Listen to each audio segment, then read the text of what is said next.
नेपाल अब सतर्क हुनुपर्ने बेला आइसकेको छ भन्ने मलाई लाग्छ। उसले धेरै ऋणमा अबका कार्यक्रमहरू ल्याउन सक्ने अवस्था अब चाहिँ ऋण खपियो भने के होला भन्ने कुरामा तपाईले देख्नु भएको त्यो संकेत के हो त? सचेत हुनुपर्ने भन्नुभयो। सचेत हुनुपर्ने के हो भने यस्ता कार्यक्रमहरू योजनाहरूमा ऋण लिनु हुँदैन जसले तपाईँलाई रिटर्न दिन सक्दैन। र संहिता ल्याइसकेपछि संहिताको धर्मअनुसार जसरी योजना आयो र बजेट कार्यक्रम मुखरित हुनुपर्ने थियो त्यो भइरहेको छैन भन्ने हामीलाई लाग्छ, मलाई लाग्छ। कहीँ बजेट पुगेको हुँदैन, कहीँ चाहिँ बजेट खर्च हुँदैन। हामीले ठुला र मेगा योजनाहरूलाई प्रायोरिटीमा राख्न सकेनौँ। हामी सानातिना क्षुद्र योजना 20 लाख 25 लाख योजनालाई चाहिँ सङ्घ सरकारले गर्ने, प्रदेश सरकारले 3 लाख र 5 लाखको योजना राखेर यो चाहिँ गाई जात्रा भइरहेछ। क्लाइमेट कम्प्याटिबल डेभलपमेन्टको कुरा गर्ने क्लाइमेटसँग इस्युमा, अनि जियो पोलिटिक्सको चाहिँ सिनारियो अनुसार हाम्रो मेगा र ठुला प्रोजेक्ट बनाउन सकिएन भने, त्यसलाई रिभ्यू गर्न सकिएन भने हामी श्रीलङ्काको ट्र्याकमा पनि जान सक्छौँ। नेपालको विकास नेपालीले गर्ने हो, तर हाम्रो बौद्धिकताले, हाम्रो डिप्लोमेसीले, हामीले भारत र चीनसँग ट्याकल गर्ने हामीसँग चाहिँ त्यो नलेज डिप्लोमेसी हामीले जेनेरेट गर्न जरुरी छ। नम्बर 1 त्यो कसरी जेनेरेट हुन्छ भन्दाखेरि त्यो डायलगबाट हुन्छ, छलफलबाट हुन्छ। हाम्रो सिस्टमको एउटा कमजोरी पाटो के छ भन्दा कार्यान्वयनको पक्षमा कमजोर छ। हजुर, ठुलो दलका ठुला नेताहरू अहिले पनि गोरु जोतेर असार 15 गते मनाउने भनेको त यो त कति पनि 200 300 400 वर्ष अगाडिको काम होला। हामी कहाँनिर चेन्ज भएको छौँ त? हामी चेन्ज हुन सक्दैनौँ। हामी त गोरुबाट गमलामा आएछौँ। नमस्कार, माउन्टेन बहसमा स्वागत छ। दर्शकबिन, भर्खरै मात्र संसदबाट सामान्य बहुमतले आर्थिक वर्ष 2080-81 को बजेट पारित भएको छ र प्रधानमन्त्रीले बजेट पारितलाई नै सफलताको रूपमा हेर्नुपर्ने अवस्था आएको छ। खास गरी बजेट अधिवेशन भर र त्यसमा पनि विशेष गरी संसदमा बजेट प्रस्तुत भइसकेपछि सत्तारूढ दलकै सांसदहरूले बजेट संशोधनका लागि माग गरिरहेका थिए, तर त्यसो हुन सकेन। संसदमा अधिकांश वक्ताहरूले, सांसदहरूले यो बजेटमाथि टिप्पणी, आलोचनात्मक टिप्पणी गर्नुभएको छ। बजेट विकास उन्मुख भएको देखिँदैन र बजेटले महत्त्वपूर्ण योजनाहरू समेटेको छैन भनेर भनिरहँदा हरेक वर्ष सरकारले सस्तो लोकप्रियताको लागि हेर्दाखेरि महत्त्वाकांक्षी योजना देखिने, चर्चा बढी चल्ने, तर त्यसको कार्यान्वयन र औचित्य पुष्टि नहुने गरी योजनाहरू समेट्ने गर्छ बजेटमा भन्ने विषयमा बहस हुँदै आएको छ।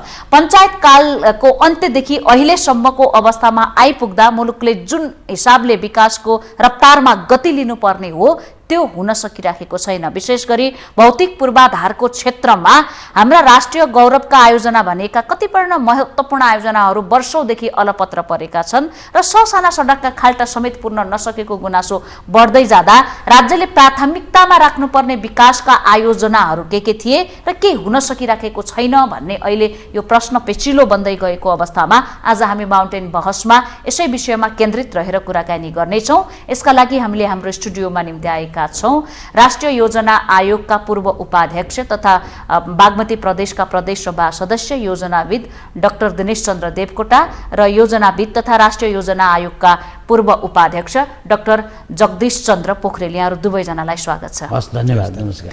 मैले देवकोटाज्यूबाट सुरु गर्न के चाहे भने भर्खरै मात्र बजेट पास भएको छ र बजेट पास हुनुलाई उपलब्धि मान्नुपर्ने अवस्था देखिएको छ। अहिलेको परिस्थितिले जे विषयमा बहस चलिराखेको छ, तर मुख्य उपलब्धि हामीले मान्नुपर्ने के हो? बजेटमा आएका कुन कुरालाई चाहिँ तपाईँले मुख्य उपलब्धि मान्नु भएको छ, हेरिराख्नु भएकै होला? जस्तो मन्जुजी, यसलाई कसरी हेर्नु पर्यो भने बजेट पास हुनुलाई हामीले उपलब्धि मान्ने त्यो एउटा पनि प्रोसेसले आवश्यकता ठानेकै विषय हो भन्ने बुझ्नु। हजुर, किनभने बजेट पास नभयो भने के हुन्छ भन्दाखेरि साउनदेखि खर्च लेख्न पाइँदैन भनेपछि त मुलुक त त्यो बजेटविहीन मुलुक बन्नै सक्दैन। तर बजेट पास गर्ने कुरोलाई धेरै बढी उपलब्धिमूलक होइन भनेर नजरअन्दाज गर्न पनि भएन र त्यो नै पास गरेपछि के नै भयो भन्न पनि जरुरी छैन। त्यो एउटा प्रोसेसले माग गरेको प्रक्रिया हो, अनिवार्य प्रक्रिया हो भन्ने बुझ्नु पर्यो। जसले गर्दाखेरि असार 15 गतेलाई हामीले जुन जेठ 15 गतेदेखि नै यसलाई टार्गेट गरेर जुन लिएर आयौँ, संवैधानिक व्यवस्था छ। सायद संवैधानिक व्यवस्था नभएको भए अध्यादेशबाट बजेट ल्याएका घटनाक्रम पनि थिए। त्यसो भएर एउटा कुरा यो मैले राख्न चाहेँ। दोस्रो कुरो उपलब्धिमूलक कुरा के छन् भन्दाखेरि बजेट आयो, बजेटले मुलुकलाई के हो भने अब लैजाने भयो अगाडि, एउटा कुरा उपलब्धि यही नै हो। र जहाँसम्म बजेटले के गर्यो अहिलेसम्म कार्यक्रम बजेट योजनाले के गर्यो भन्दाखेरि नेपालको अहिलेको परिवेशलाई हेर्ने हो भने मैले करिब 50-60 वर्ष अगाडिको परिवेशदेखि हामीले गर्न सक्नुपर्ने कुराहरू चाहिँ गर्न सकिरहेको छैनौँ होला, तर गर्दै गरेका छैनौँ भन्ने कुराहरू पनि होइन। म दुईटा मात्रै तपाईँलाई उदाहरण दिन्छु अथवा डेटा दिन्छु। अहिले हामीले बहुआयामिक गरिबीको रेखामुनि हिजो 50% जनता 60%बाट हामीले लगभग 17.4%मा यो आवधिक योजनाबाट आइपुग्यो भनेपछि आखिर यसले त केही न केही एचिभमेन्ट गरिरहेछ। हिजो तपाईँ हुम्ला डोल्पा मुगुमा बाटो थिएन, इभन हामी चाहिँ एउटा कालखण्ड यस्तो थियो बुटोलबाट तपाईँ सुर्खे जाँदाखेरि इन्डिया भएर जानुपर्ने परिस्थिति थियो भनेपछि यो त हामीले भोगेकै कुरा 20-15 वर्ष अगाडि नै। चाहिँ मैले टोटालिटीमा के भन्न चाहन्छु भने बजेट आयो, यसको सुखद पक्ष छ। दोस्रो कुरो चाहिँ बजेटले चुनौतीहरूलाई सामना गर्ने गरी चुनौती चाहिँ धेरै छन्, पुँजीगत खर्चै हुन सक्दैन, यो चुनौती होला। र त्यसबाहेक अर्को एउटा चाहिँ पोलिटिकल पार्टीहरू, फेरि मैले यहाँले पोलिटिकल कुरा गरेँ, पोलिटिकल इकोनोमीको कुरा गरेँ। आज सङ्घीय लोकतान्त्रिक गणतन्त्र नेपाल बनायौँ, 240 वर्षको राजतन्त्रलाई समाप्त गऱ्यौँ र सङ्घीयता ल्याइसकेपछि सङ्घीयताको धर्मअनुसार जसरी योजना आयो र बजेट कार्यक्रम मुखरित हुनुपर्ने थियो त्यो भइरहेको छैन भन्ने हामीलाई लाग्छ, मलाई लाग्छ। किन लाग्छ भन्नुहोला भने 22वटा एकल अधिकार लिएर बसेको स्थानीय तहको सरकार छ, त्यहाँ चाहिँ उहाँहरूलाई चाहिँ खानेपानीदेखि लिएर सडकदेखि लिएर धेरै काम गर्ने अधिकार दिइएको छ। 20 लाखको योजना पनि हामीले हिजो योजना आयोगमा बस्दाखेरि त कुनै तलको सरकार नै थिएन, सबै हामीले काम गर्ने स्थिति थियो 2010-11तिरको कुरा। भनेपछि अहिले त्यो योजनाहरू पनि केन्द्रीकृत सरकारले राखेर जुन काम गर्ने धङधङ्गी छ र प्रदेश सरकारलाई पनि 5 लाख र 10 लाखको योजना राख्न जुन मन लागिरहेछ, त्यसमा चाहिँ परिवर्तनको सिद्धान्त सँगसँगै पोलिटिकल चेन्जको साथसाथै राजनीतिक दल र उहाँहरू नेताहरू मान्य मन्त्रीहरूको बिचमा चेतनाको स्तर यो उसको काम अधिकारले दिएको काम उसैलाई दिने हो भन्ने कुरो नभएको कारणले गर्दा हामीले ठुला र मेगा योजनाहरूलाई प्रायोरिटीमा राख्न सकेनौँ। हामी सानातिना क्षुद्र योजना 20 लाख 25 लाख योजनालाई चाहिँ सङ्घ सरकारले गर्ने, प्रदेश सरकारले 3 लाख र 5 लाखको योजना राखेर यो चाहिँ गाईजात्रा भइरहेछ। मलाई के लाग्छ भने राम्रो पक्ष बजेट आयो, सुधार्नुपर्ने पक्ष पुँजीगत खर्च गरेर अगाडि लैजानुपर्ने धेरै छन् र हामीले चाहिँ परिवर्तनको साथसाथै सङ्घीय लोकतान्त्रिक गणतन्त्रको साथसाथै अधिकार स्थानीय तहमा जे छ त्यो कार्यान्वयन गर्न सक्ने गरी योजना तल दिने गरी मलाई लाग्छ माननीय मन्त्रीहरू, श्रीमान सचिवहरू, सङ्घीय सरकारले हिम्मत गर्न सकेको भए अथवा हिम्मत गर्ने गरी तपाईँ हामीले छलफल बहस चलाउँदै लानु पर्यो, कुनै दिन आउँछ नि त्यो दिन। मैले यसरी सकारात्मक रूपमा फेरि यहाँलाई जोडाउँला। मैले डाक्टर साहबलाई के जोड्न चाहेँ भने अहिलेको बजेटमा चालु आर्थिक वर्ष 2080-81 को भर्खरै मात्र संसदबाट पारित भएको छ। तपाईँले यसमा कुनै योजना देख्नु भएको छ यो वर्ष अलिकति गर्व गर्न लायकले नेपालको विकासमा परिवर्तन हुन सक्ने गरी योजनाहरू परेको देख्नु भएको छ त? यस्तो छ, अब अहिले धेरै कुराहरू यो बजेटमा के हुन्छ भने त्यसमा पनि अहिले यो वर्षको एकदम लिमिटेड बजेट भनौँ, अलि त्यस्तै कन्स्टिट्युन्सहरूमा भइरहेको यो बजेट भए हुनाले निरन्तरताको कुरा नै हो। यति धेरै आयोजनाहरू योजनाहरू छन् जसलाई चाहिँ निरन्तरता दिनुपर्ने हुन्छ र वास्तवमा भन्यो भने ठुला योजनाहरू त हामीले सुरु गरेका छौँ यति धेरै, तिनैलाई एउटा स्टेजमा पुरा गर्नुपर्ने हुन्छ। त्यसमा धेरै खर्च त्यतातिर जस्तो राष्ट्रिय गौरवको आयोजनाहरू भन्यो, केही हाम्रो चाहिँ यो हाइड्रो इलेक्ट्रिक प्रोजेक्ट्सहरू भन्यो, अनि हाम्रो चाहिँ अहिलेको सङ्घीयता कार्यान्वयनको सन्दर्भमा जुन हामीले स्थानीय तह र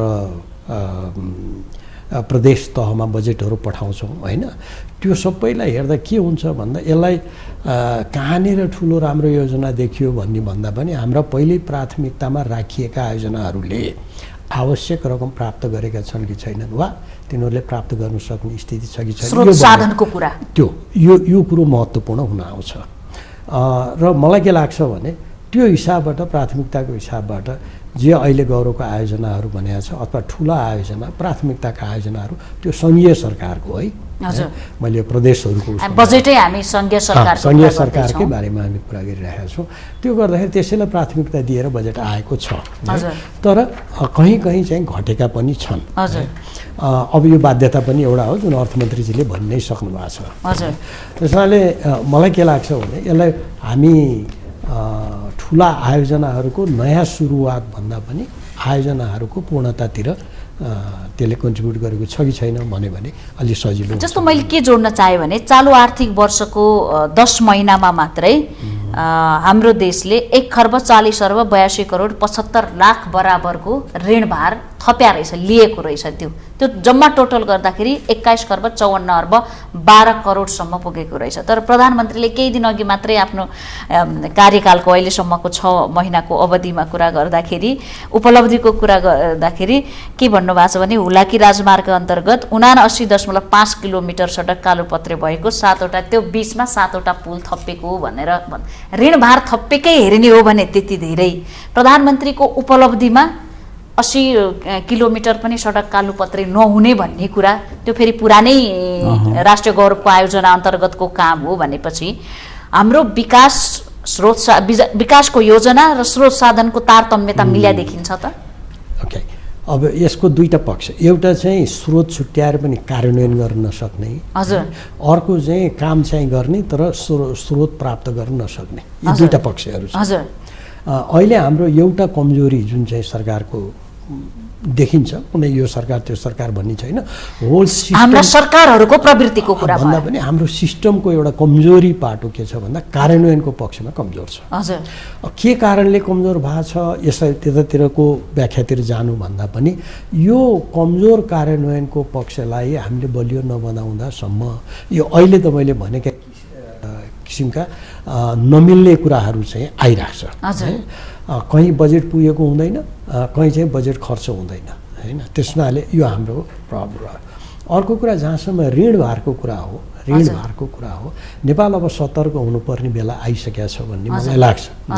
उसले धेरै ऋणमा अब कार्यक्रमहरू ल्याउन सक्ने अवस्था अब चाहिँ ऋण थपियो भने के होला भन्ने कुरामा तपाईले देख्नु भएको त्यो संकेत के हो त? सचेत हुनुपर्ने भन्नुभयो। सचेत हुनुपर्ने के हो भने यस्ता कार्यक्रमहरू योजनाहरूमा ऋण लिनु हुँदैन जसले तपाईँलाई रिटर्न दिन सक्दैन।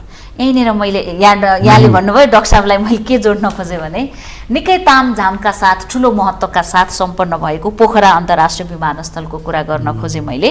पोखरा अन्तर्राष्ट्रिय विमानस्थलले 22 अर्ब रुपैयाँ चीनको एक्जिम ब्याङ्कबाट ऋण लिएको रहेछ र त्यसको वर्षमा मात्रै हामीले 23 करोड ब्याज मात्रै तिर्नुपर्ने रहेछ। उहाँले रिटर्न नगर्नुपर्ने अवस्था, रिटर्न नहुने अवस्थामा लगानी गर्ने कि नगर्ने भन्नुभयो। हाम्रो 23 करोड ब्याज मात्रै तिर्नुपर्ने, 22 अर्ब सवा तिर्न बाँकी नै छ। तर एयरपोर्टमा अन्तर्राष्ट्रिय विमानस्थलहरू न उड्न सकेका छन्, न ल्यान्ड हुन सकेका छन्। अब यो अवस्थामा हामीले विकासका यो पूर्वाधारका योजनाहरू सम्पन्न गरेर हाम्रो मुलुकको विकास हुन्छ त? यस्तो छ कि मन्जुजी, यसलाई तपाईँले जसरी यो कुरो राख्नुभयो, मलाई के लाग्छ भने हामीले 21-22 खरब हाम्रो जुन ऋण छ त्यसमा मुख्य डरलाग्दो पक्ष के हो भने इन्टरनल रिटर्न रेभिन्यू। डाक्टर साहबले भन्नुभएको जस्तै आउने प्रोजेक्ट थियो कि थिएन हिजो सुरु गर्दाखेरि। कैयौँ प्रोजेक्ट जस्तो मेलाम्ची भनौँ, हामीले लगभग 2000 मा सुरु गऱ्यौँ, पानी हामीले 2010 मा खाने भनेका थियौँ, हामीले 17 सालमा खायौँ।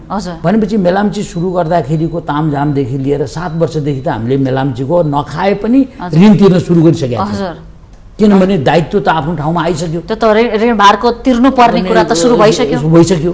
त्यस्तै पोखरा विमानस्थल र तपाईँले चाहिँ भैरवा विमानस्थलको जुन कुरा गर्नुभयो, हिजो एउटा परिस्थिति थियो हामीले जुन बेलामा लियौँ र अहिले पोलिटिकल सिनारियो, किनभने विमानस्थलमा विमान झर्ने भनेको त दिल्लीको सङ्ख्यालाई घटाएर दिल्लीको अपर्च्युनिटी नेपालले ग्र्याब गर्नु पर्यो, अथवा थाइल्यान्डको अपर्च्युनिटीलाई चाहिँ हामीले भैरवामा चाहिँ झार्नु पर्यो। यसमा के हुँदो रहेछ भने पोलिटिक्सबाट यो गाइडेड छ, राजनीतिबाट पनि गाइडेड छ। तर भू राजनीति त हिजो पनि थियो, इन्डिया हिजो पनि थियो, भारत पनि साथमा छ। तर योजना बनाउँदा पनि त इन्डिया त छँदैछ, त्यही त मैले जोड्दैछु। यसमा के हुँदो रहेछ भने हाम्रो आन्तरिक पार्टी जीवन, चाहे तपाईँलाई मैले यसो हेरेँ भने हिजो पार्टीहरूले जुन एउटा बिचमा अन्डरस्ट्यान्डिङ गर्नुपर्ने नेसनल एजेन्डामा जब एकले अर्कोलाई छेदविच्छेद पार्ने गरी गइरहँदाखेरि नेसनल एजेन्डा चाहिँ विक बनाउन थाल्यो भने हाम्रो के हुने भयो भने नेपाल त अनरेस्ट हुने भयो, पिस हुने भएन। 62-63 को जुन जनआन्दोलन थियो त्यसपछिको सङ्घीय लोकतान्त्रिक गणतन्त्र नेपाल ल्याइसकेपछिको फोर्सेसहरू, पार्टीहरू आज एउटा ठुलो समझदारीमा जान सकेको भए सायद हाम्रो सबैको कन्ट्रिब्युसनको कारणले पोखराको विमानस्थलमा आउने टुरिस्ट यति धेरै कम होला भन्ने त अपेक्षा गर्न सकिँदैन थियो। हजुर, तर अहिलेको परिस्थितिलाई के हो भने कोभिडको कारण पनि होला, युक्रेन युद्धको कारणले पनि होला, यो चाहिँ विशेष परिस्थिति भयो। हजुर। जस्तो गौतम बुद्ध विमानस्थलकै कुरा गर्दाखेरि हामी चाहिँ मलेसिया, जापान, इभन चाइना र हङकङको टुरिस्टहरू जुन बौद्धिस्ट मुलुकका टुरिस्टहरू आउन सक्ने त प्रचुर एउटा हाई अपर्च्युनिटी छ र इन्डियाकै लागि पनि त्यो एउटा चाहिँ ठुलो हब हुनसक्छ। तर तपाईँ हामीले जे कुरा गरिरहेछौँ, हिजो हामीले प्रोजेक्ट डिजाइन गर्दाखेरिको परिस्थिति र अहिलेको परिस्थिति जुन फरक भइरहेछ, हाम्रो नेसनल एजेन्डाले फरक भएको कुरोलाई चाहिँ हामीले सुधार्न सक्छौँ, हामी सच्चिन सक्छौँ। हामी भनेको मैले पोलिटिकल पार्टीहरूलाई भने, दलहरूको बिचमा भने, सरकारको कुरा गरेँ, तर जुन कुरो इन्टरनेसनल र ग्लोबल एजेन्डाबाट गाइडेड हुन्छ त्यो हाम्रो नियन्त्रणमा नहुन सक्छ। तपाईँले अहिले भन्नुभएको कुरोमा मैले यहाँनिर किन जोड्न चाहेँ भने अहिले हामीले ठुला र मेगा प्रोजेक्ट जसलाई अरबौँ खरबौँ पैसा लगानी गर्न खोजिरहेछौँ, गर्दैछौँ, अझै पनि प्लान गरिरहेछौँ नि। जस्तो बुढी गण्डकी भनौँ न उदाहरण लागि, त्यहाँ चाहिँ जस्तो 1000 मेगावाट बिजुली निकाल्ने हो र त्यसले चाहिँ दिने रिटर्नको लागि हामी 15 वर्ष अगाडि गरेको कुरा भन्दा अहिले परिस्थिति किन चेन्ज भयो भने म तपाईँलाई एउटा मात्रै उदाहरण दिन्छु। क्लाइमेट चेन्जको कारणले गर्दा स्नो मेल्टिङ रिभरहरूमा खोलामा पानी 30 वर्षपछि कम हुने हो भने महाकाली र कर्णालीमा हामीले यस्तै पानी पाइरहन्छ। विज्ञानले त अर्कै कुरो भन्न थाल्यो, इस्मोडले भन्न थाल्यो, अनुसारको योजना अब ल्याउन जरुरी छ। अब हामीले चाहिँ के हो भने क्लाइमेट कम्प्याटिबल डेभलपमेन्टको कुरा गर्ने क्लाइमेटसँग इस्युमा, अनि जियो पोलिटिक्सको चाहिँ सिनारियो अनुसार हाम्रो मेगा र ठुला प्रोजेक्ट बनाउन सकिएन भने, त्यसलाई रिभ्यू गर्न सकिएन भने हामी श्रीलङ्काको ट्र्याकमा पनि जान सक्छौँ। त्यो नजानको लागि हामीले के हुनु पर्यो भने प्रोफेसनलहरू हाबी हुनु पर्यो, प्रोफेसनलहरू विज्ञहरू योजना आयोग हाबी हुनु पर्यो र पोलिटिकल पार्टी र पोलिटिकल पार्टीको नेताहरूले योजना आयोगको विज्ञ समूहहरूसँग बसेर छलफल गरेर काम गर्ने परम्परालाई यस्तो त अहिलेसम्म त्यति भएको देखिँदैन। त्यसकारणले मैले तर भएकै छैन पनि नभनौँ। अब हामीले मध्य पहाडी राजमार्ग बनायौँ होइन, भेरी बवाई डाइभर्सन बनायौँ, तर यसो छ ठुला प्रोजेक्टहरू जुन डिजाइन भएको छन् त्यहाँ विज्ञहरूको सोच्नै नलागिकन बनाएको छ भन्ने पनि होइन। तर जति विज्ञहरूको बाहुल्यता र डोमिनेसनमा डेभलपमेन्टको एजेन्डा अगाडि जान पर्ने थियो त्यो चाहिँ सायद अहिले मैले देखिरहेको छु। इभन कार्यक्रमकै कुरा गर्दा तपाईँलाई भनौँ 4 लाख र 5 लाखको बजेट हालेको कुरा गरेँ नि मैले, प्रदेशले 20-25 लाख भन्दा म पैसा हाल्दिनँ भनेर सङ्घीय सरकारले भनिरहेछ। 25 लाखको कुरो हो र यो होइन नि। त्यसले गर्दाखेरि टोटालिटीमा तपाईँ हामीले के बुझ्नु पर्यो भने ठुला र मेगा प्रोजेक्टहरूलाई समय सापेक्ष रिभ्यू गर्न जरुरी छ। आइआरआरको सिनारियो चेन्ज हुने भयो हुनाले के छ त्यसको स्ट्याटस भनेर अपडेट हुँदै कामहरूलाई अगाडि बढाउनुपर्छ। मैले डाक्टर साहबलाई के जोड्न चाहेँ भने उहाँले भन्नुभएको रिटर्न के हो, यहाँले नै त्यो प्रसङ्ग सुरु गर्नुभएको हो। विश्व ब्याङ्कबाट 1.5 अर्ब ऋण लिएर बनाएको चोभारमा रहेको बन्दर सुक्खा बन्दरगाहमा कन्टेनर नै नआएर कर्मचारीलाई दिन कटाउन गाह्रो भएको छ भन्ने उकुस मुकुस भएको छ। कर्मचारीलाई दिनभरि के एक दिनको कुरा होइन, वर्षैभरि जागिर गर्दा त के गर्ने भन्ने काम विहीन भए। हामीले त्यहाँ किन लगानी गरे होला त? पहिला अनुमान गरेका थियौँ कि थिएनौँ? कन्टेनरै नआउने गरी सुक्खा बन्दरगाह बनाउनुको अर्थ होला त? यो एउटा ठुलो विडम्बना छ। हजुर, पूर्वाधार खास गरेर भौतिक पूर्वाधार बनाउने बारेमा चाँडै नै ठेक्कापट्टा गरिहाल्ने, काम गरिहाल्ने, घोषणा छिट्टै गर्ने, घोषणा पनि गर्ने, त्यो राजनीतिक हिसाबबाट आकर्षक पनि हुन्छ। हजुर, कार्यान्वयनको लागि ठेक्कापट्टा पनि गरिहाल्ने, किनभने त्यसबाट भौतिक उपलब्धि पनि हुन्छ। मानिसहरूले आफ्नो चाहिँ कमिसन तन्त्र पनि त्यहाँनिर चल्या हुन्छ। हजुर, कसैलाई प्लिज पनि गर्न सकिन्छ, काम गरेको पनि देखिन्छ। त्यसनाले के भइदिन्छ यहाँ भन्दा सबभन्दा ठुलो अहिलेको प्रब्लम के हो भन्दा कि चाहिँ यस्ता पूर्वाधारहरू त्यसको संस्थागत तयारी बिना, कसरी व्यवस्थापन गर्ने हो भन्ने तयारी बिना जब सुरु गरिन्छ यो अवस्थामा पुगिन्छ। यो मात्रै होइन, हामीले सुक्खा बन्दरगाह बनाएछौँ, त्यो चलिरहेको छैन। हामीले कहीँ कहीँ चाहिँ आइटी पार्क भनेर पनि बनायौँ, त्यो चल्दैन। टावरहरू बनायौँ, स्पेशल इकोनोमिक जोन भनेर बनाइदिएका छौँ। घरहरू त बनाएका छन्, तर के भने त्यहाँ प्राइभेट सेक्टर गएर बस्दैन। मतलब यो के हो भन्दा यसलाई आवश्यक तयारी नै नपुग्ने, त्यसको लागि आवश्यक तयारीमा गृहकार्य पनि भयो र पारदर्शिता पनि र सेयर गर्ने, छलफल गर्ने, एनालिसिस गर्ने, विश्लेषण गर्ने र त्यसको आधारमा प्राथमिकता नगरेर एकैचोटि चाहनाको आधारमा पनि यस्ता कुराहरू भएको छ। अब त्योभन्दा साथै फेरि केही पनि नहुने भने होइन, प्राविधिक तहमा गएपछि विश्लेषण हुन्छ प्राविधिक तहमा गएपछि, तर राजनीतिक र संस्था बनाउने पाटोमा जुन हुनुपर्ने तयारी त्यो रहँदैन। गौतम बुद्ध विमानस्थलकै कुरा गर्नुहोस् अथवा पोखरा विमानस्थलकै कुरा गर्नुहोस्, आवश्यक तयारी नगरिकन र अब यो चल्ने भयो भनेर त मिल्दैन त। तपाईँले कहाँबाट प्यासेन्जर उडाउन खोज्ने हो? त्यो हामीले क्षेत्रीय विमानस्थल भने हो यो दुइटैलाई, यसलाई हामीले अन्तर्राष्ट्रिय त पछि थप्या, अन्तर्राष्ट्रिय क्षेत्रीय भने त्यो भने के भने 4-4.5 घन्टा 5 घन्टाको फ्लाइटमा ट्रान्जिट बनाउने अझ त्यतिको बनाउने हब ठुलो एयरपोर्ट भनेको त हामीले यही निजगढको मात्र हो हामीले भने होइन, ब्याट सुरु गर्ने मान्छे। त्यो दुईटाको तयारीको सन्दर्भमा के गर्नुपर्छ त भनेर गृह कार्य नहुने, एकैचोटि रिबन काट्न। विकासको योजना यहाँहरू त दुवैजना योजनाविद, दुवैजना राष्ट्रिय योजना आयोगको उपाध्यक्ष जस्तो पदमा बस्नु भएको व्यक्ति, जहाँबाट बजेटको खाका कोरिन्छ।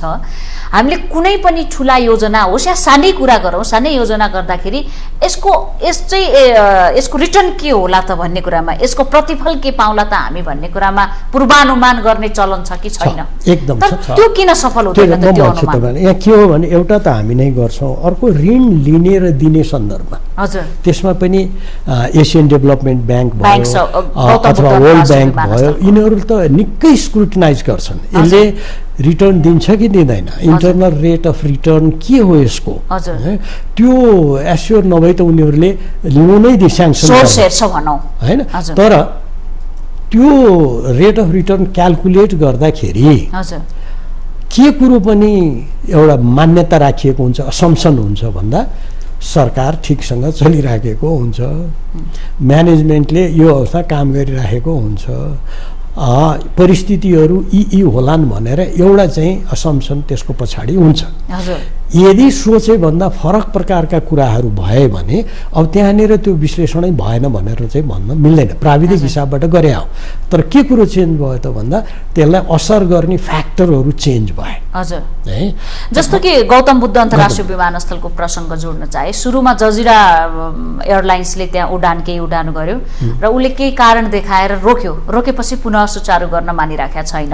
अहिले अन्तर्राष्ट्रिय त्यो गौतम भैरवा अन्तर्राष्ट्रिय विमानस्थलका प्रवक्ताज्यूले के भनिराख्नु भएको छ भने म्यानमारबाट एउटा टोली आएको छ, हङकङबाट एउटा टोली आएको छ, कता कताबाट टोली आएर बल्ल सर्वे गरिराख्नु भएको छ भन्ने कुरा भनिराख्नु भएको छ। यो सर्वे अहिले हुनुपर्ने हो कि पहिला पनि हुनु भएको भए राम्रो हुन्थ्यो?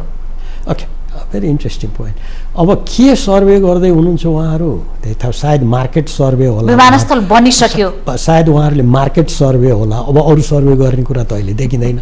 भने के हो भने उहाँहरूलाई फ्लाइ गर्दाखेरि त्यसबाट रिटर्न आउँछ कि आउँदैन भन्ने त्यही हेर्न खोज्नुभयो होला उहाँहरूले।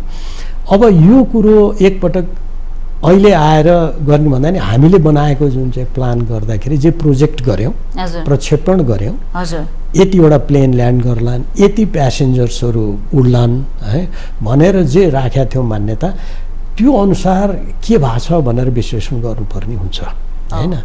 र केही कुराहरू परिवर्तन भएका हुन सक्छन्, त्यसो भए अब के गर्ने त भन्ने कुरा आउन सक्छ। मलाई के लाग्छ भने दुईटै एयरपोर्टको सन्दर्भमा, यिनै दुईटा एयरपोर्टको कुरा गर्दाखेरि तयारी पुगेको छैन। तयारी किन पुगेको छैन भन्दा एयरपोर्ट मात्रै बनाइदिएर पुग्यो। अनि दुईटा एयरपोर्ट असफल जस्तै त अहिले नै नभनौँ, तर सफल हुने छिटै सङ्केत पनि देखिया छैन। अनि प्रधानमन्त्रीले फेरि निजगढ विमानस्थल चाहिँ अहिलेको एकदम तत्काल आवश्यकता हो भनेर वक्तव्य दिइराख्नु भएको छ।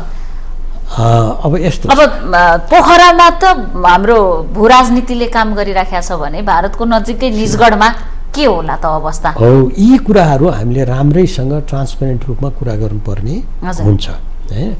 अब पोखराको केसमा बनाउने पैसा पनि, फन्ड पनि र बनाउने पनि चाइनिज थिए। त्यसमा इन्डियाले अलि अर्कै दृष्टिबाट हेरेको हुनसक्छ भनेर हामीले एकछिन गेस गर्न सकिन्छ। केही कुराहरू होला, बिआरआई अन्तर्गतकै हो यो प्रोजेक्ट भनेर चाइनिजले भनिरहेको छ है, जबकि चाइनाले चाहिँ इन्डियाको आँखामा चाहिँ यो कुरालाई उसले मानिरहेको छैन। बिआरआईको कुनै पनि यस्तो प्रकारको प्रोजेक्टहरूमा उसको आफ्नो इन्भल्भ छैन भनेपछि कता कता राजनीति त्यहाँ चाहिँ घुसिसक्यो। है। इन्डियाको पनि गत वर्ष हामीले विद्युत बेच्न खोज्दाखेरि उसको लगानीमा मात्रै सम्पन्न भएको दुईटा हाइड्रो पावर, एउटा गाईघाट के हाइड्रो पावर, अर्को हाइड्रो पावरको मात्रै विद्युत किन्ने, चिनिया लगानीको नकिन्ने भनेर भन्यो। हामी दुईटा असल छिमेकी मित्र राष्ट्र भनिराखेका छौँ, अनि हामीले त्यो विश्वास दिलाउन किन सक्दैनौँ कि यो योजना हाम्रो देशको आवश्यकता हो, हामीले सहयोग लिनुपर्ने, ऋण लिनुपर्ने हाम्रो देशको अर्थतन्त्रको बाध्यता छ भनेर हामीले किन दुई छिमेकीलाई त विश्वासमा लिन सक्नु पर्यो नि। यो वातावरण भइराख्यो भने भोलि हामीले विद्युत कहाँ बेच्ने, भोलि हाम्रा अन्तर्राष्ट्रिय विमानस्थलहरू कसरी उड्ने, अरू कुराको व्यापार हामीले कसरी गर्ने। लगानी त गर्छौँ हामी, विदेशी लगानी भित्र्याउने, तर किन्दिनेले मानेन भने के गर्ने त लगानी गरेर।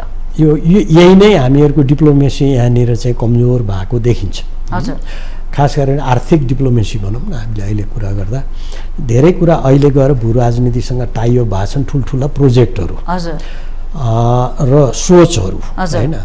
अब त्यसलाई हामीले राम्रैसँग विश्लेषण गर्नुपर्ने। यसले यो भन्यो त्यो भन्यो भन्ने भन्दा पनि र के कुरो चाहिँ हो भन्दा यो लगानी गर्नुभन्दा पहिला यस्तो परिस्थिति आउन सक्छ है भनेर एउटा सेनारियो त पहिले नै ड्र गरेको हुनुपर्छ। पछि गएर डेभलप हुने भन्ने कुराहरूमा हाम्रो त्यो कन्ट्रोलभन्दा बाहिर कुरा भयो। तर हामीले जति बेला यसलाई स्वीकार गर्छौँ, कार्यान्वयन गर्ने भनेर प्रोजेक्ट लिन्छौँ, लोन लिन्छौँ, त्यति बेला चाहिँ केही कुराहरू मैले अघि नै भने मान्यता हामीले राखेका हुन्छौँ। त्यही अनुसारको सेनारियो भन्दा धेरै फरक पऱ्यो भने हामीले परिमार्जन गर्ने हो। अब अहिले मलाई के लागिरहेको छ भने जति बेला हामीले गौतम बुद्ध विमानस्थल वा पोखराकै सुरु गऱ्यौँ, त्यति बेला यो बिआरआई वा एमसिसी होइन भन्ने कुराहरूले त्यत्रो असर गरेका थिएन यिनीहरू। अहिले आएर एकदमै चर्किँदै गएपछि सायद यिनै कुराहरूले गर्दाखेरि यिनीहरू नचलेका हुन् कि भनेर हामी गेस गरिरहेको छौँ। तर त्यो वास्तविकता त्यो हो कि हामीले नै प्रपरली कुनै कुराको इनिसिएटिभ लिइरहेका छैनौँ, निगोसिएट गरिरहेका छैनौँ, बार्गेन गरिरहेका छैनौँ, अथवा अघि तपाईँले भने जस्तै उनीहरूलाई प्रभाव पार्ने हिसाबबाट हामीले काम गरेका छ कि प्रभाव भनेको पोजिटिभली इन्फ्लुएन्स गर्ने कुरा, त्यो हाम्रो डिप्लोमेसीको साइडको कुरा भयो। यही नै चुनौती हो र अबको डेभलपमेन्टहरू यस्ता चुनौतीहरू प्रशस्त फेस गरिन्छ। यो हामीले मात्रै होइन, अरू कन्ट्रीहरू पनि त्यसबाट मुक्त हुन सक्दैनन्। अब रहेको कुरा बनिसकेका हाम्रा पूर्वाधारहरूलाई प्रयोगमा ल्याउनको लागि के गर्ने भन्नेमा हामी खुलस्त रूपमा दुईटै देशहरूसँग अथवा तीनवटा देशहरू जो हुन् उहाँहरूसँग हामी डिप्लोमेटिक लेभलमा राम्रैसँग छलफलमा जानुपर्ने हुन्छ। नत्र यो बाहिर मिडियाले भनेका कुराहरूबाट मात्रै हामीले आफ्नो पोलिसीमा सरकारले बोलिदिने भए त मिडियाले बोल्नै परेन। सरकारले नबोल्या कारणले मिडियाले कतिपय ठाउँमा अनुमान पनि लगाइराखेको होला, तर मुख्य कुरा त सरकारले बोलिदिनु पर्यो नि। डाक्टर साहबलाई फेरि जोडौँला, पोखरा अन्तर्राष्ट्रिय विमानस्थलमा नै हाम्रो भू राजनीतिको असर देखियो, हाम्रा विद्युतमा पनि हाइड्रो पावरहरूमा पनि भू राजनीतिको असर देखिँदैछ भने हामीले फेरि चीन र काठमाडौँ र चीन जोड्ने रेलवे र भारत र काठमाडौँ जोड्ने रेलवेको कुरा गरिराखेका छौँ। यसले के होला त? यसको अब त्यो पनि ठुलो मेगा प्रोजेक्ट भित्रकै कुरा हो हाम्रो देशमा। अझै झन् यहाँ समर्थित पार्टीले नै त्यो गर्न खोजिराखेका, त्यस अगाडि सारेको योजना नै हो। त्यसकारणले त्यसको के छ त सम्भाव्यता? त्यहाँ पनि रेल मात्रै आउने हो कि फेरि त्यसपछि सर्वे गर्न आउने हो कि? यस्तो हुन्छ कि मन्जुजी, यसलाई हामीले मैले एकदम यो सेन्सिटिभ कुरा छ हजुर होइन। जस्तो अब हामीले दुईटा घटना तपाईँलाई मैले रिकल गर्न चाहेँ। जस्तो मल्टी ट्रेडको कुरा गर्दाखेरि पारवन सन्धि जुन हामीले चाइनासँग गऱ्यौँ हजुर होइन, त्यो एक हिसाबले भने भारतको एकाधिकारलाई हामीले तोड्ने काम गऱ्यौँ, नम्बर 1। नम्बर 2 अर्को कुरा छ, रामवरण यादव सामान्य राष्ट्रपति नहुनु भएको भए र नेपालको एउटा विशेष परिस्थिति नभएको भए, एमाले लगायतको काङ्ग्रेस लगायतको एउटा पार्टीले अन्डरस्ट्यान्डिङ नगरेको भए यो देशमा संविधान घोषणा नहुने स्थिति त हामीलाई थाहा छ। त्यत्रो नाकाबन्दी हामीले बिहोऱ्यौँ। त्यही भएर हामीले कहिले कहिले छलफलहरू चलाउँदाखेरि हामीले पनि डिप्लोमेटिक लेभलमा बुझ्नु भएन, कस्तो भने भू राजनीतिको परिवेश छ, बिआरआईका कुरादेखि लिएर भारत आफ्नै लेभलमा सशङ्कित छ होइन। नेपाल एउटा चाहिँ मोर नेचुरल रिसोर्सले भरिपूर्ण देश छ, भारतलाई पनि यसको रिसोर्सेसहरू नचाहिएको होइन होइन। अब उग्र नेसनलिस्टहरू भन्छु म कि उग्र राष्ट्रवादको कुरा गर्नेहरू भन्दा हामीले देशलाई बनाउन चाहने राष्ट्रवादीहरू, बुझ्नु भएन, उग्र राष्ट्रवादको कुरा गरिनँ मैले, बनाउन चाहने राष्ट्रवादीहरूले अलिकति गम्भीर रूपमा कहाँनिर सोच्न जरुरी छ भन्नु होला भने नेपालको विकास नेपालीले गर्ने हो, तर हाम्रो बौद्धिकताले हाम्रो डिप्लोमेसीले जगदीश डाक्टर साहबले भने जस्तै हामीले भारत र चीनसँग ट्याकल गर्ने हामीसँग चाहिँ त्यो नलेज डिप्लोमेसी हामीले जेनेरेट गर्न जरुरी छ। नम्बर 1 त्यो कसरी जेनेरेट हुन्छ भन्दाखेरि त्यो डायलगबाट हुन्छ, छलफलबाट हुन्छ। जस्तो अहिले नै तपाईँले जुन देखिरहनु भएको छ, हामीले चाहिँ जुन BRI को हिसाबले जुन अपर्च्युनिटी छ, इभन तपाईँको म्यानमार र चाहिँ बङ्गलादेश इन्डिया भएर एउटा ठुलो बाटो गइरहेछ। 20-25 किलोमिटर मात्रै जोड्ने बित्तिकै पनि हामी इस्टमा जोडिन सक्ने स्थितिमा छौँ। त्यो हामीले कसरी कनेक्टिभिटी ल्याउने भनेर एकातिर छलफल गर्न जरुरी छ। तर अर्को कुरो के हो भने BRI भन्ने बित्तिकै भारतलाई चाहिँ एउटा सशङ्कित बनाइरहेको पनि होइन, किनभने BRI ले सशङ्कित हो भने भारत र चीनको आफ्नै किसिमको डिप्लोमेटिक रिलेसन छ नि त, they are also getting the benefits हैन। त्यसले गर्दाखेरि नेपालको विशेष परिस्थिति मलाई कस्तो लाग्छ भने नेपालको पोलिटिकल पार्टी देश हाँक्ने लिडरहरूको एउटा च्याम्पियनसिपको चाहिँ जरुरी छ, जुनमा हामी टेक्नोक्र्याटहरूले ब्याकअप सपोर्ट उहाँहरूलाई गरेर यी कुराहरूलाई हामीले सल्टाउनुपर्छ। जस्तो उदाहरणलाई तपाईँले जे कुरा गर्नुभयो, केरुङको कुरा गर्नुभयो हैन, इन्डियासँग जोड्ने रेलको कुरा गर्नुभयो। हिजो हामीले मैले बेहोरेको कुरो हामी चाहिँ DPRहरू गर्दै थियौँ चाहिँ रेलको केरुङ काठमाडौँको, अनि त्यसपछि गएर साउथमा चाहिँ DPR गर्दै थियौँ चाहिँ कहाँ भने भौतिकजना मन्त्रालयले रेल विभागै थिएन, हामीले गर्दै थियौँ। हामीलाई विभिन्न हिसाबले त्यो रेलको चाहिँ ट्र्याक कहाँ राख्ने भन्ने बारेमा विभिन्न प्रेसरहरू आउँथे, प्रेसर आउँछ नि सबैतिरबाट, यो ट्र्याक चाहिँ किन माथि लाने, छिमेकी देशका प्रेसर भन्नुस् न खुलेर भन्दा, अनि छिमेकी देशको मात्रै होइन हाम्रै मध्य पहाडी राजमार्ग किन बनाउनु पर्यो भन्ने हाम्रो तराईको पार्टीहरूकै प्रेसर पनि आउँथ्यो। किनभने हामीले सशङ्कित हुने अवस्था, किनभने हामीले चाहना गरेको किन हो त मध्य पहाडी राजमार्ग भने हाम्रो जियो पोलिटिक्सलाई ब्यालेन्स गर्नको लागि पहाडमा बस्ने लायकको परिस्थिति बनाइयो भने पपुलेसन पहाडमै रहोस्, तराईतिर चाहिँ माइग्रेसन कम होस्, प्रेसर तराईमा पनि कम परोस्, र अल्टिमेटली गएर सांसद सङ्ख्या पनि त पहाडमा भोलि कति रहने त, सबै तल तराईमा जाने हो भने पनि जम्मै डिप्लोमेसीका कुराहरू जियो पोलिटिक्सका कुराहरू छन्। र मलाई के लाग्छ भने तपाईँले भन्नुभएको कुरोमा नेपाल अहिलेको परिस्थितिमा हामी फेरि पनि भारत र चीनसँग डिप्लोमेटिक लेभलमा रिलेसन गर्दै मेगा र ठुला प्रोजेक्ट गरेनौँ भने आज तपाईँ भनौँ न हाम्रो इकोनोमिक साइज के हो भन्नु होला भने जम्मा 17 खरब बजेट लिएर आयौँ, र यो वर्षको अहिले 79-80 को चलिरहेको तपाईँले कुरा गर्नुभयो भने जम्मा हामी रिभाइज त 15 खरबको गरे हो, त्यो पनि 3 पटक रिभाइज भयो।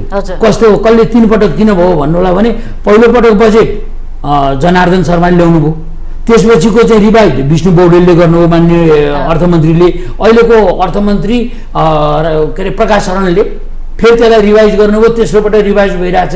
किन रिभाइज भइरहेछ भन्नु होला भने यो रिभाइज गरिएन भने भोलि चाहिँ के हो भने आफूले कति प्रतिशत चाहिँ प्रोग्रेस गरियो भन्दाखेरि त्यहाँ त एकदम सर्वनाश हुने, देखाउनलाई त हुने भएन। त्यो पुँजीगत खर्चकै कुरो गर्छु भने हामीसँग 50% पनि छैन।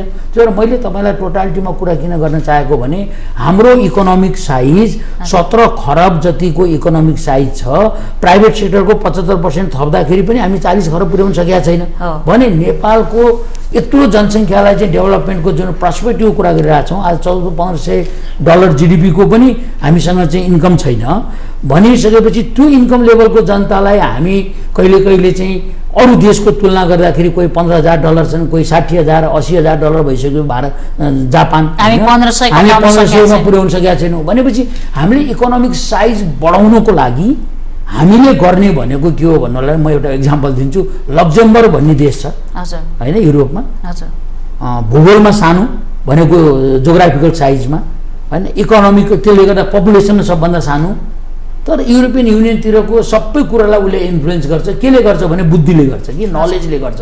सो नेपालको पनि मैले बुझेको यसको सोल्युसन तपाईँले जे कुरा निकाल्न खोजिरहनु भएको छ, नेपालको पार्टीहरूले त्यसमा रुलिङ पार्टीहरूले आफ्नो पार्टीभित्रका बुद्धिजीवीहरू पनि परिचालन गरे भयो। बुद्धिजीवी कुनै पार्टीका पनि हुँदैन, उसले राष्ट्रिय लेभलमा कुराकानी गर्छ भनेपछि र अब नेपालको अहिलेको पोलिटिकल पार्टीहरूले बौद्धिक मान्छेहरूलाई आफ्नो पार्टीमा लैजान पर्यो, जुन उहाँहरूलाई थ्रेट पनि छ नि। अब नयाँ पार्टी आइरहेछ नि, यङ डाइनामिक र बौद्धिक मान्छेहरू पार्टीमा आकर्षण भइरहेछन्, पुरानो पार्टीलाई के हो भन्ने भइरहेछ नि, र र पुराना पार्टीकै बौद्धिक मान्छेहरू पनि हाम फालिरहेछन् नि, हाम फाल्न खोज्दैछ, होइन हाम फालिरहेछन् नि, हाम फालिसके नि फालिसके। होइन। त्यसले गर्दाखेरि यो मैले टोटालिटी तपाईँलाई किन भन्न खोजेको भने पार्टीहरूले अलिकति बौद्धिकताको र डिप्लोमेसीलाई चाहिँ कसरी लिने होला, इकोनोमिक मोडेलहरूलाई कसरी नयाँ मोडेलहरूमा लैजाने होला, नेपालको भू राजनीतिलाई अन्डरस्ट्यान्ड गरेर हामीले सल्टाउनुपर्छ र मलाई त लाग्छ सल्टिन्छ भन्ने लाग्छ। जुन तपाईँले चाहिँ इभन अहिले पोखराको र लुम्बिनीको कुरा गर्नुभयो, यो चाहिँ अहिलेको विशेष परिस्थितिको कारणले यो हुन पुग्यो हो भन्ने लाग्छ। किनभने हामीले नभए प्रोजेक्टै नगर्ने त, ठुला र मेगा प्रोजेक्ट नगर्ने, जस्तो केरुङबाट रेलै नल्याउने अनि तल डाउन तराईमा हामीले कामै नगर्ने त गर्नु पर्यो नि। जस्तो मलाई नै अनुभव छ, भेरी बाबे डाइभर्सनको कुरा सुरु गर्दाखेरि योजना आयोगमा कसरी हुन्छ 48 मेगावाट बिजुली निकाल्ने, 11 किलोमिटर टनेल बनाउने, 60,000 हेक्टर सिँचाइ गर्ने, अनि अहिलेको जस्तो भएको भए पोलिटिकल पार्टीहरूले यो कुरो एकदम बुझ्न जरुरी छ। एउटा प्रदेशबाट अर्को प्रदेश पानी लान दिन्न भन्ने हो भने यस्तै बुद्धिमा हामी हिँड्यौँ भने मुलुक विकास हुन्छ। भेरी भनेको चाहिँ के हो त भन्दाखेरि भने कर्णाली होला, अहिले धरानमा पानीले पानी पुर्याउनु भयो,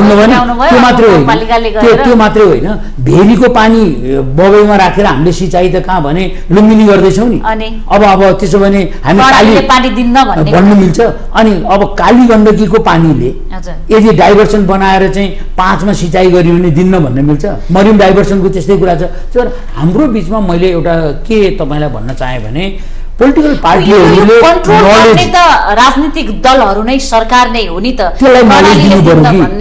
लुम्बिनीले युज गर्दिन भन्ने कुरा होइन। हाम्रो राजनीतिले के भन्छ, सरकारले के भन्छ, उसको पोलिसीले के भन्छ भन्ने कुराले अर्थ राख्नु पर्ने कुरामा अब भोलि गाउँ गाउँ लड्लान्, घर लड्लान्, अनि हाम्रो देशले विकासै नगर्ने त त्यो त गल्ती भइरहेछ। त्यसो भएर के भने प्रत्येक दलको 30औं लाख कार्यकर्ताहरू नेपाली काङ्ग्रेस, माओवादी र एमाले भएर त सङ्गठित सदस्य छन् नि त।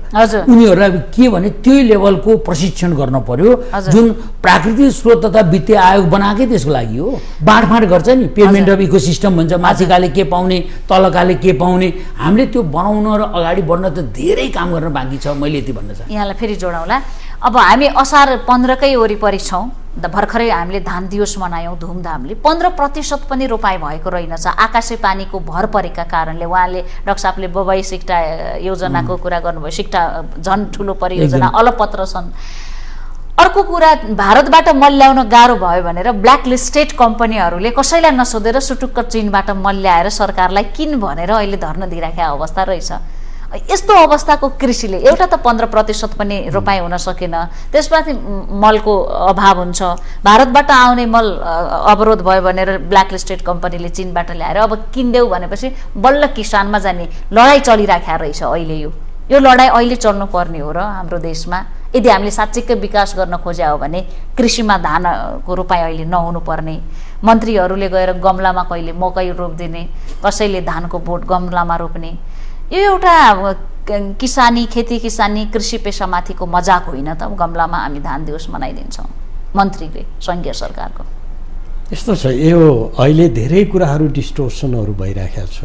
हजुर, एउटा कारण यसमा के छ भने सिस्टमलाई, भएको सिस्टमलाई पनि ठिकसँग चल्न दिइराखेको छैन र डिसिजन मेकरहरू खास गरेर पोलिटिकल साइडबाट जुन प्रकारको इन्टरभेन्सन हुन्छ त्यसले सिस्टमलाई ठिकसँग चल्न दिइराखेको छैन। नत्र हामीले बनेका आयोजनाहरूबाट सिँचाइ गर्ने कुरा अथवा चलिरहेका आयोजनाहरूलाई आवश्यक बजेट छुट्याएर त्यसलाई पुरा गर्ने कुरा, अथवा यदि मेन नहर बनेको छ भने त्यसलाई चाहिँ साइड नहरहरू बनाउने कुरा, यस्ता कुराहरू प्रत्येक वर्ष झगडा गरिराख्नुपर्ने, डिबेट गरिराख्नुपर्ने विषय नै होइन।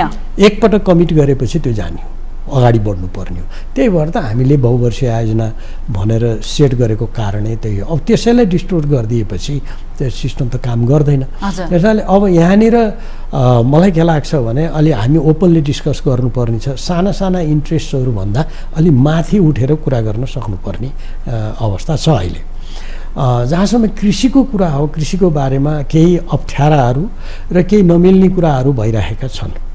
आज मात्रै म एउटा कार्यक्रममा थिएँ, त्यहाँ के आयो भने जम्मा यति % चाहिँ सिंचित भएको छ भनौँ। त्यो सिंचितमा अहिले कृषि नै भइराखेको छ कि त्यहाँ प्लटिङ भएर घर बने है।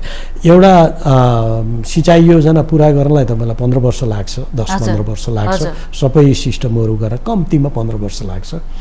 त्यो बिचमा त्यो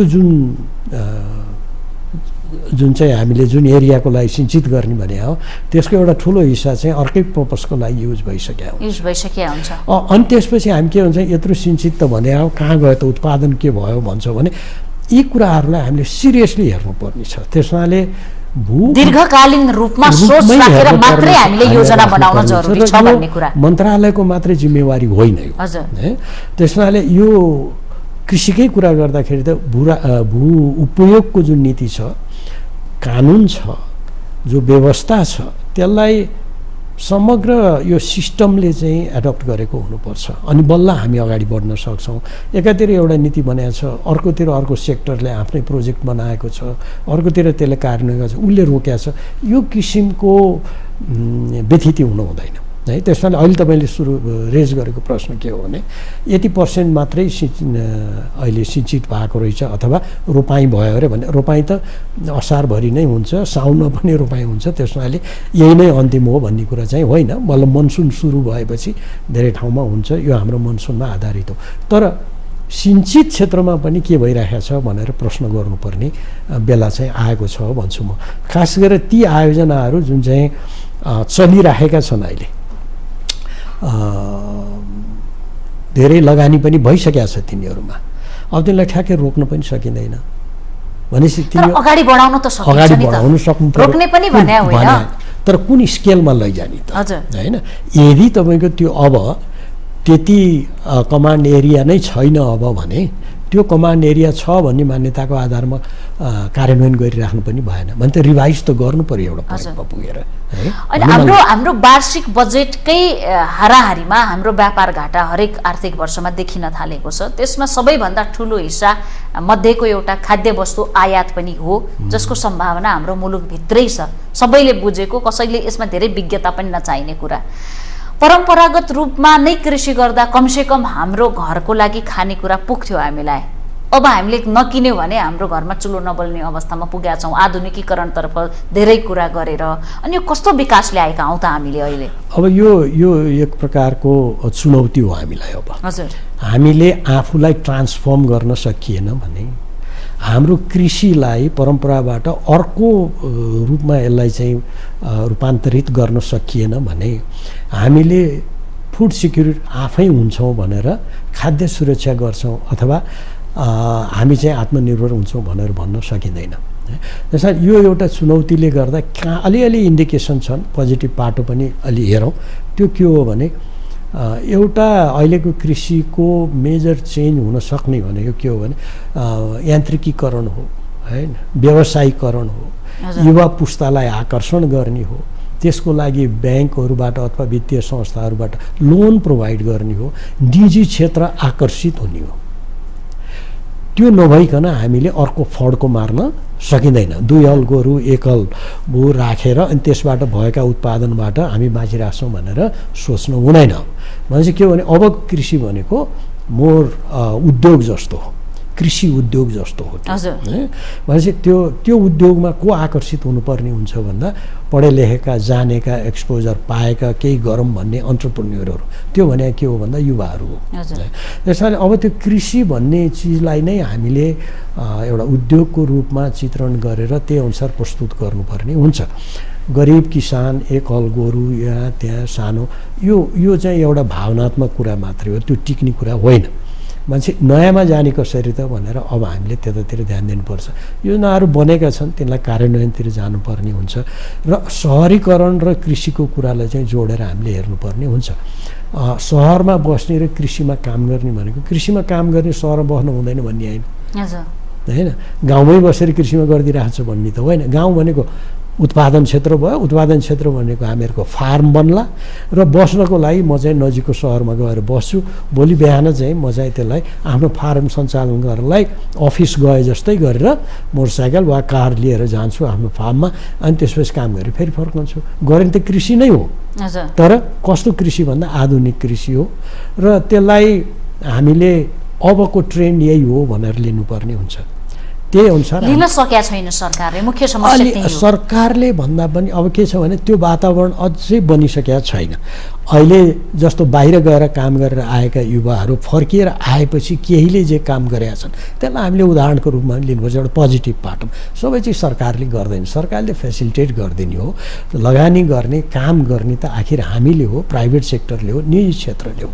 अनि त्यसको लागि पूर्वाधार र नीतिगत अप्ठ्याराहरू, पूर्वाधारका कुराहरू र नीतिगत अप्ठ्याराका कुराहरू चाहिँ सरकारले हटाइदिने वा सजिलो बनाइदिने हो हैन। भने क्वेसन कहाँ हो भन्दा यसरी आएका एउटा उदाहरणको लागि रिटर्नी फर्केर आएकाहरूलाई सजिलो बनाइदिएको छ कि छैन त लगानी गर्नलाई, यस्तो किसिमको उद्योगमा लगानी गर्न उनीहरूलाई प्रोत्साहित गरेको छ कि छैन, अहिलेको नीतिले कानुनले अप्ठ्यारो बनाएको छ कि, उनीहरूले ऋणमा एक्सेस पाउँछ कि पाउँदैन, कस्तो ब्याज तिरिराखेका छन्, कस्ता अप्ठ्याराहरू छ, यतातिर हेरिदिनु पर्ने हुन्छ।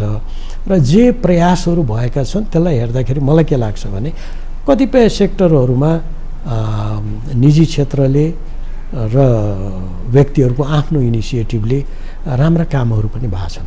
अब सरकारको काम चाहिँ त्यसलाई अप्ठ्यारो नबनाइदिने, यदि त्यसलाई सहयोग गर्न सकिँदैन, राम्रो गरिदिन सकिँदैन भने कमसेकम अप्ठ्यारो नबनाइदिनेतिर हामी कानुनी झन्झटहरू नहोस् भन्ने कुरा भयो। फेरि जोडौँला। अब ठुला योजना त अलपत्र परेका छन्, फेरि केही न केही त भएको छ, तपाईँले भन्नु नै हुन्छ होला।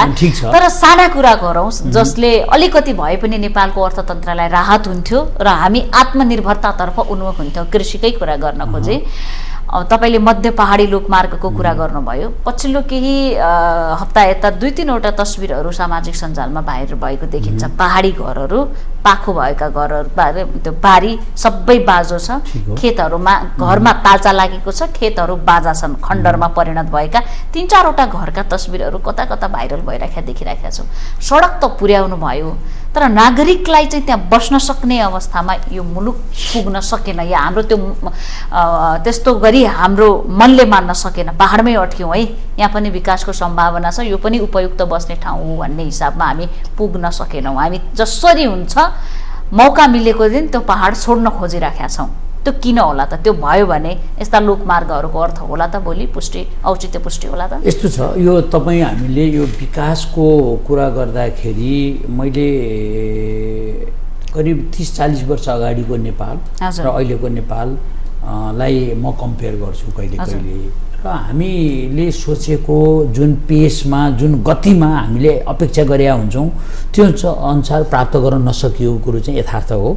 तर यसको मतलब फेरि पनि मैले तपाईँलाई के भने हामीले जुन प्रोजेक्टहरू बनाउँछौँ त्यसलाई इन्टिग्रेटेड लेभलमा प्रोजेक्टलाई लैजानुपर्ने कुरामा हाम्रो कहीँ न कहीँ कमी कमजोरी छ। जस्तो उदाहरण लागि मध्य पहाडी बनाउने जिम्मेवारी सडक विभागको भयो होइन, योजना आयोगले बसेर कृषि मन्त्रालयसँग मध्य पहाडी राजमार्ग जाँदैछ, अब त्यो एरियासँग लोकेटेड गरेर हामीले चाहिँ उद्यमशीलताका कामहरू के गर्न सकिन्छ, लाइफ स्किलहरू के दिन सकिन्छ, कृषिमा रूपान्तरण कार्य के गर्न सकिन्छ भन्ने कुरो चाहिँ हामीले साना कृषि सडकहरूमा चाहिँ त्यो सँगसँगै लिएर गएका छौँ।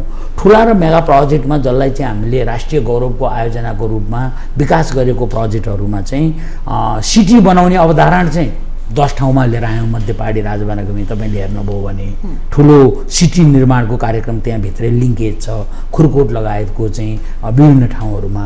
तर टोटालिटीमा तपाईँले भन्नुभएको कुरोमा के हो भने विकासको कुरो जसरी हामीले गरिरहेछौँ, कृषि क्षेत्रकै तपाईँले जुन बाँझो रहेको कुरा गर्नुभयो, मलाई के लाग्छ भने नेपालको एउटा ठुलो विडम्बना के हो भने आज असार 15 गते ठुलो दलका ठुला नेताहरू अहिले पनि गोरु जोतेर असार 15 गते मनाउने भनेको त यो त कति भने 200, 300, 400 वर्ष अगाडिको काम होला। हामी कहाँनिर चेन्ज भएको छौँ त? हामी चेन्ज हुन सकेनौँ। हामी त गोरुबाट गमलामा आएछौँ बुझेँ। अनि त्यो हामीले टेक्नोलोजीलाई त इन्हान्स गर्नै सकेनौँ, ट्र्याक्टरबाट जोत्ने दिन नै आइरहेको छैन।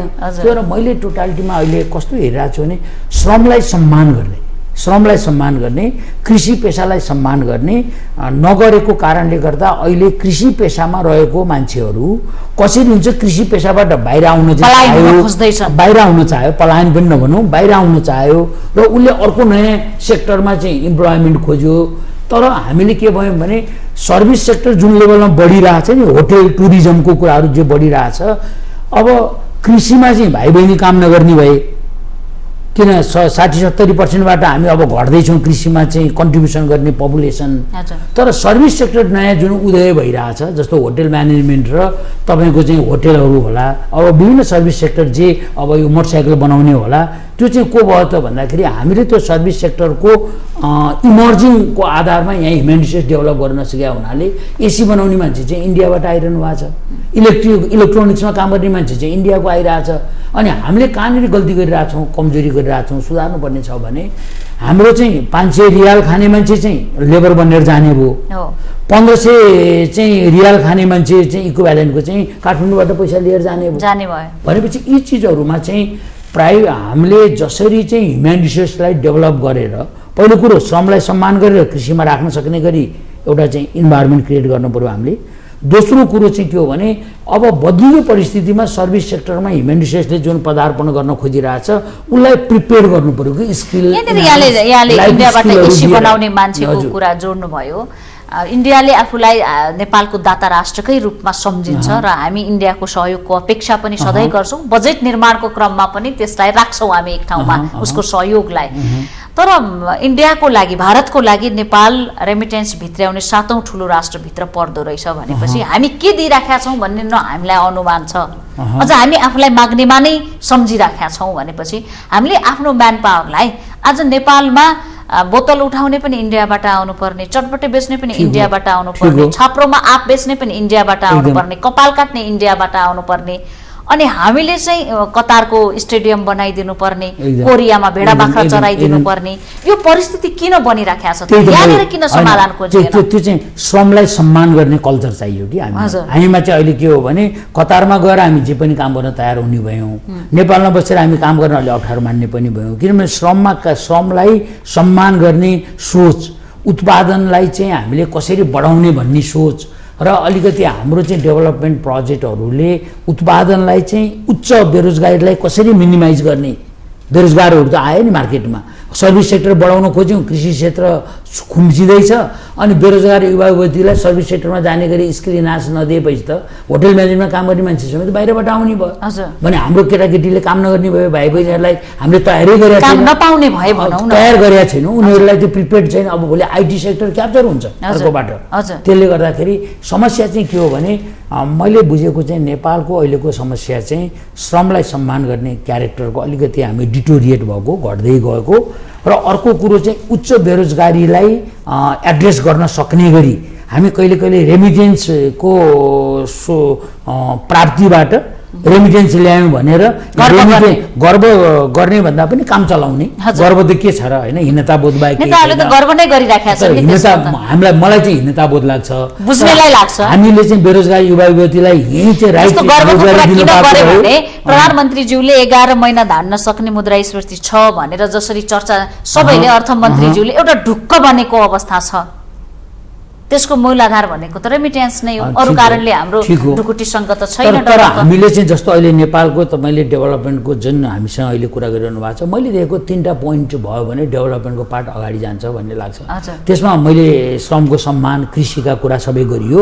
मेन कुरो के भने नेपालको ग्रिन इकोनोमी प्रमोट गर्नुपर्ने एकदम अपर्च्युनिटी छ। ग्रिन इकोनोमी भनेको मैले वाटरको कुरा गरेँ, पानीको, अनि त्यसपछि गरे कृषिको, अनि त्यसपछि जडीबुटीको, वन जङ्गलको र इको टुरिज्म। मैले 4-5वटा कुरा भन्छु इको यो ग्रिन इकोनोमीमा। त्यसमा राइट टेक्नोलोजी राख्न सक्यौँ भने, राइट टेक्नोलोजी है, र प्लस हामीसँग भएको ह्युमन रिसोर्सलाई यहीँ कसरी अड्याएर उसलाई चाहिँ प्रिपेयर्डनेसमा गराउन सक्यो भने हामीसँग चाहिँ सायद अहिलेको परिस्थितिमा चाहिँ अलिकति हामी प्याराडाइम सिफ्ट गर्न चाहिँ जरुरी छ। हिजोको मोडेलबाट भन्दा पोलिटिकल्ली त कोर्स प्याराडाइम सिफ्ट भयो, किनभने सङ्घीय लोकतान्त्रिक गणतन्त्र बनायौँ, त्यसमा 22वटा एकल अधिकार लिएर स्थानीय तहको सरकार बसेकै छ होइन। भनेपछि अब उसलाई दिनु पर्यो कि क्षमता अभिवृद्धि। अब केन्द्रीय सरकारमा बस्ने मान्छे, मान्य मन्त्री र श्रीमान सचिवहरूलाई सबै बजेट आफ्नै मन्त्रालयमा राख्ने, काम पनि गर्न नसक्ने, पुँजीगत खर्च 50% गर्ने, उहाँले किन पैसा राख्नु पर्यो?